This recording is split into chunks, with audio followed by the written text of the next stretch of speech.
Hello viewers and welcome to Science TV Crunch News. You are with me, Catherine Govi, with my sign language interpreter doing the voicing, Tobias Omondi. On to the news. The Independent Electoral and Boundaries Commission, that's IEBC, voter registration drive is now in its third day, gaining momentum nationwide as political and community leaders intensify their push to get eligible citizens on the register. The effort is heightened in Wajir County, whose leaders recognize the critical need for a high turnout due to the county's massive land area. They plan to amplify their mobilization efforts by actively utilizing mosques, churches, and other places of worship. This direct, targeted approach is designed to ensure the registration message reaches every corner of the vast county, maximizing the enrollment of new voters. Kuchagua viongozi ambao wako realistic, wenye at least watakuwa na changes kwa society. I also want to take an initiative also to participate to change the country. I need a better country, I need a better nation with job where youths are employed. Sisi bila kura hatuwezi badilisha serikali. Serikali huwezi badilisha na mkono, lakini kura unaweza badilisha nao serikali. Nimeona jinsi vile wamefanya mambo yao. Ankaona afadhali pia mimi mgana nao. Yapo mimi si lakini naona mambo wanafanya lazima kuunga mkono wale watu. Hata sikuwa najua watu kuna voter registration. Tusini watu wana hustle, so tuko busy sana. Kura nita register, nitachukua hiyo kura, nitapiga. But sina imani na kama kutakuwa na hiyo change. We registered zero. We didn't register anybody yesterday, and today I'm happy to report that at least we have registered 2 voters, and we are still expecting more to come.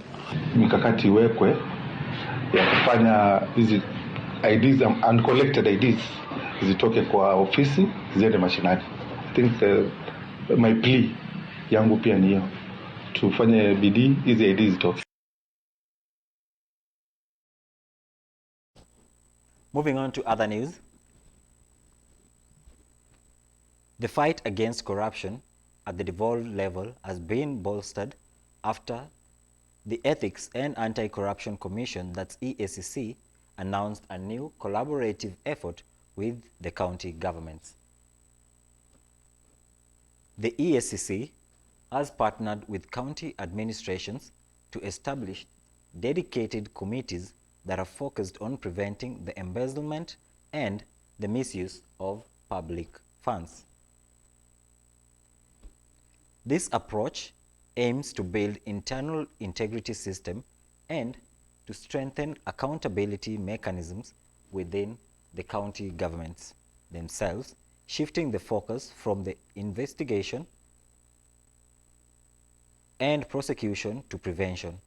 The move recognizes the high risks of graft associated with management of devolved public units.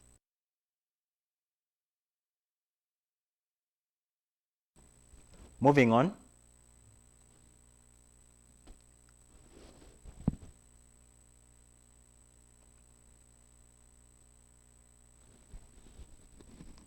The academic calendar across public universities hangs in jeopardy as the lecturers' industrial strike enters its third week.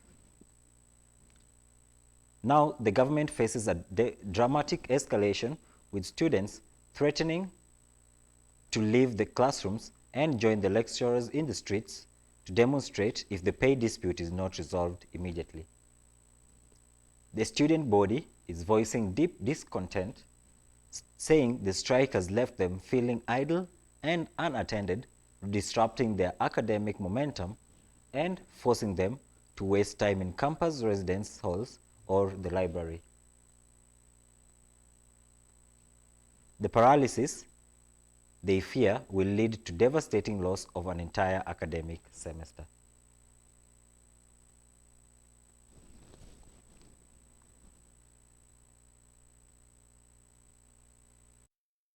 We demand for concrete public stated plan for the recovery of lost time, including revised academic calendar to prevent this disruption from becoming lost semester or delayed graduation for thousands of students. And it's remaining like 1 month to our examination, and we've never seen our lecturers in class. And we are not going to retreat. We are here so that you can hear our voices. Any delayed academic calendar, they shall compensate it. Yes. As we know, right now there's an ongoing strike of the lecturers. We will not sit back and relax while these people are delaying our dreams in this nation. Yes.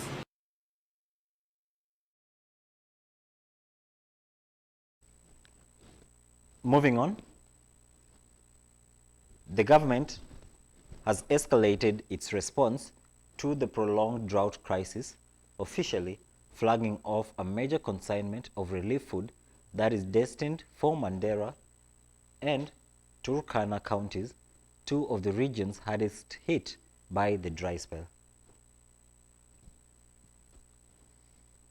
The Cabinet Secretary for Public Service, Human Capital Development and Special Programs, Geoffrey Ruku, oversaw the dispatch ceremony that was held at the National Cereals and Produce Board, that's NCPB depot in Nairobi.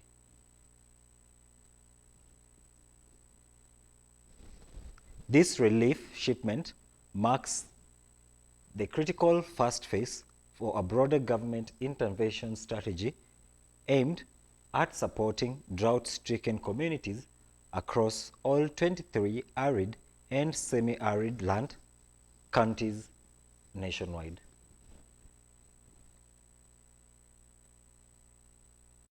Make it a personal initiative to take care of our environment, plant more trees, water the existing ones, restrain from deforestation, and any activity that puts our environment into further risk of climate challenges.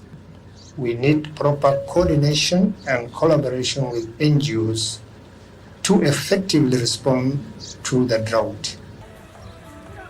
His Excellency Ndohuyo. Shifting gears to Siaya County, more than 20 striking nurses were severely injured outside the Siaya County government headquarters yesterday after they were allegedly attacked by a group of hired goons. Now, the nurses were demonstrating over an unresolved grievance when the violence erupted. The nurses had held peaceful protests along the streets of Siaya town, carrying placards and twigs to condemn the county bosses for ignoring their demands, which included the failure to remit third-party deductions to statutory bodies, banks, and the corporate societies.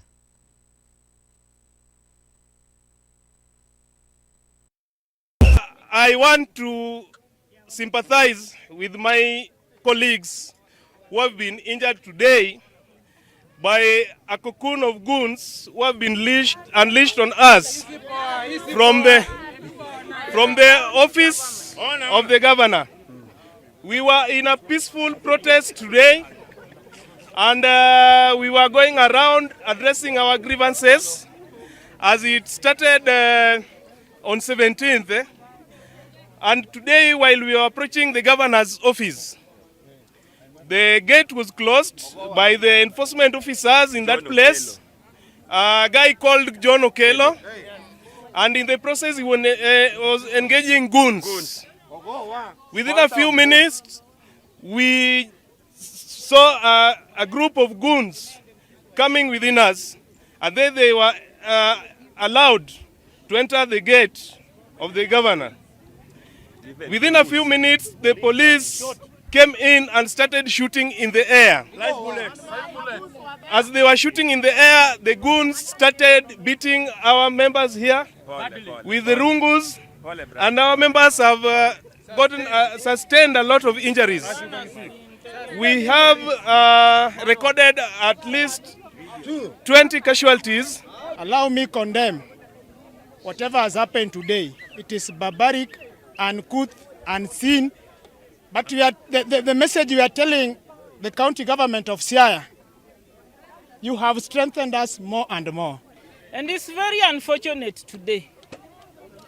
And we want to tell the governor that we are very disappointed with you.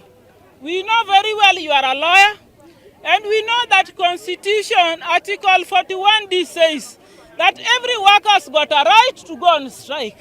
Today we were on strike. We followed all the duly procedure to be here. Then as we were protesting, we went to the governor's office. We found the gate locked. They refused that we are not going to enter.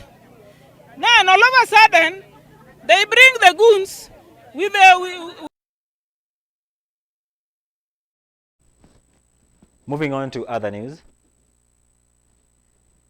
The country's electricity demand is on a sustained upward trajectory, a key indicator of intensified economic activity and a rising public appetite for reliable power.